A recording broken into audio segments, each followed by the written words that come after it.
The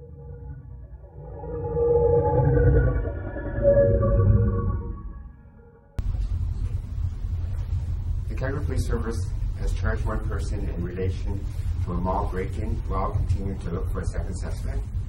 Just before 4 a.m. on Monday, November 5, 2012, CPS responded to numerous intrusion alarms activated at Market Mall, located in the 3600 block of Shaganathic Trail Northwest.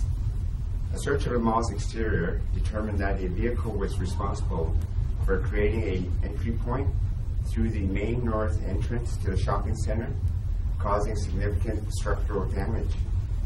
Suspects then broke into Jewels by Maxine's, taking a number of high-end watches, believed to have a total value of approximately $140,000. Damage to the mall was estimated at $150,000. There were no reports of injuries. Thanks to information from the public, a white Dodge Journey vehicle believed to be involved was located in the nearby community of our city. It is believed 2 suspects were involved in this incident. Calgary police have executed arrest warrant on a man who was in police custody in Coquitlam, BC, on an unrelated matter. The man was transported to Calgary on Friday, March 15, 2013, and interviewed by officers late that night. Samuel Jacob Chapman, 27 years, of Coquitlam, BC, has been charged with 2 counts of break and enter and 1 count of possession of stolen property over $5,000. His first scheduled court appearance was today, Monday, March 18, 2013. The investigation continues, and police continue to look for a second suspect. Anyone with information on this incident is to ask to call police or Crime Stoppers. And I also like to mention thank you to the Lower Mainland RCMP for assisting us on this investigation. So, what was key in tracking Mr. Chapman down? Did video surveillance play a part in that? Yes, as you know, there was surveillance from the break and enter. Obviously, that even if they were in disguise, that also helped us in our investigation. The investigation took a little bit longer, obviously, to try to identify the suspect in this case. Is Chapman from the Lower Mainland, or is he from here? He's actually got roots from BC. I believe he's born in Vancouver and grew up in Coquitlam, BC.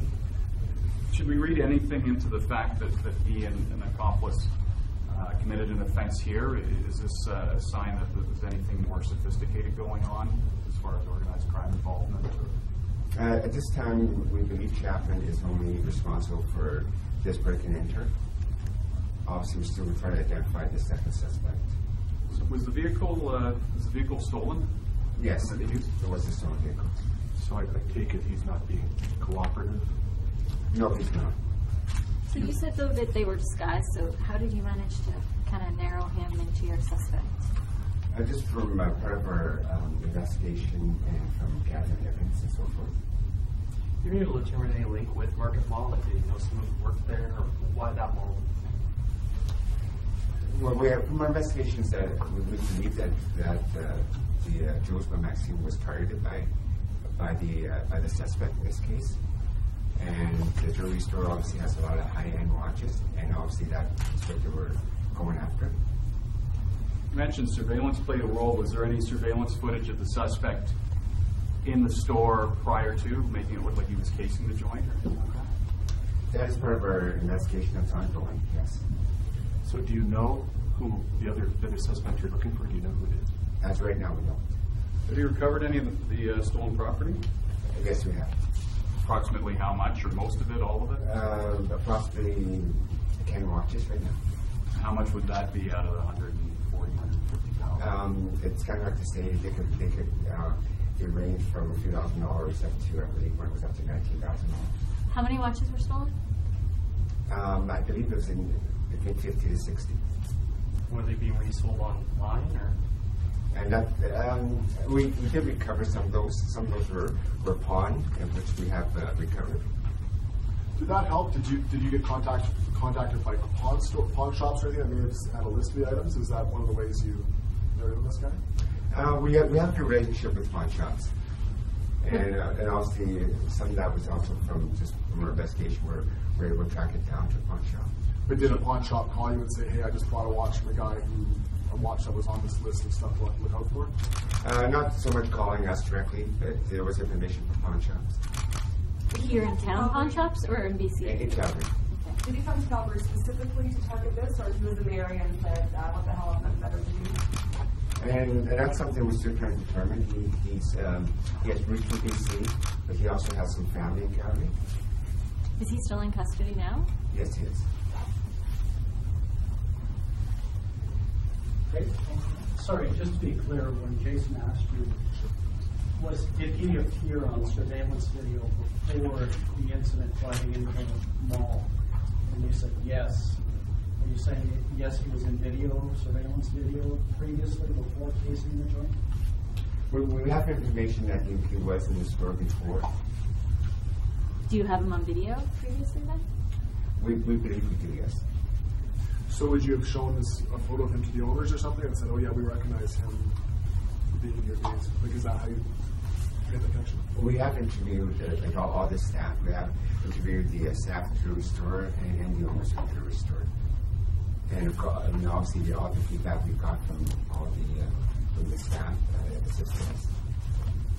Any closer to finding the second person? We're still looking at this time, so that's what we're kind of asking the community or the public to come forward. So do you have an idea of who you're looking for? Like, has you been cooperative, giving a name or anything? He hasn't cooperated at all.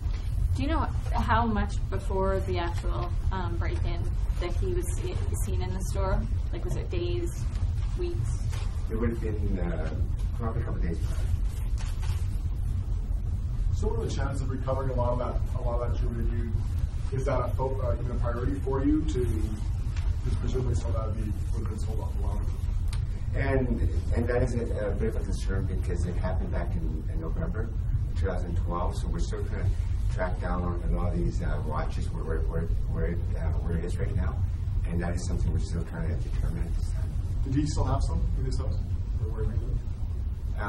He was arrested out in BC and then brought over here for our warrants. So at that time in BC, he didn't have any watches on him. So the search warrants were done here? The arrest warrant. So we had arrest warrants for it. We have warrants out for his arrest. I see. So I thought there'd been a search. So at his residence in BC, has that been? There was no watches found. No stashed. There was no search warrant done in his residence in BC because he was arrested on a different matter. So he was in custody when he was arrested for this? Yes. So are there still warrants to be done at wherever he was living prior to going into custody? No, sure that I'll be executed. He was arrested in BC for BC matters, and of course we had our warrants that we had in the system. We had to extend out to BC for our matters. But what I'm saying is, like, did he have a residence in BC that would still be searched to see if there's anything? No. Where was his residence? In Calgary or BC? We feel that he lives in Coquitlam, BC. So do you think he got rid of everything here in Calgary, or did he take some back home with him? And that's a really good question. We're still trying to determine that. As I said, we're still trying to find out where these watches are at this time. So would it happen that you guys would eventually search his residence there then to see if anything's there? Or is that unlikely? For something like that, it's sort of Darren. And Darren Smith is a primary on that. Do you have any update on Darren for the incident at LBC? Darren Smith is the primary investigator.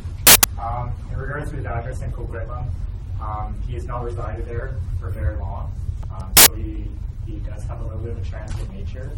So the chances of a watch still being in possession, I don't think, are likely. However, we are still investigating and trying to find out where the watches actually did go. But by this time, we have no lead or no information that he has any still in his possession.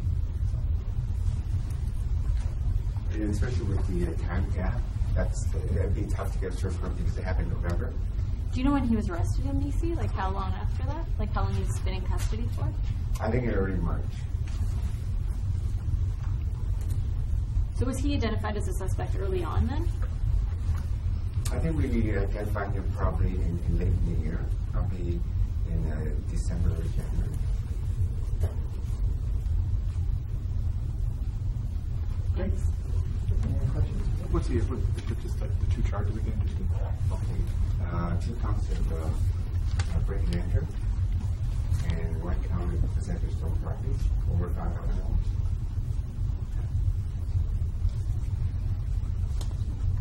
Great, thank you. Thanks. Thank you.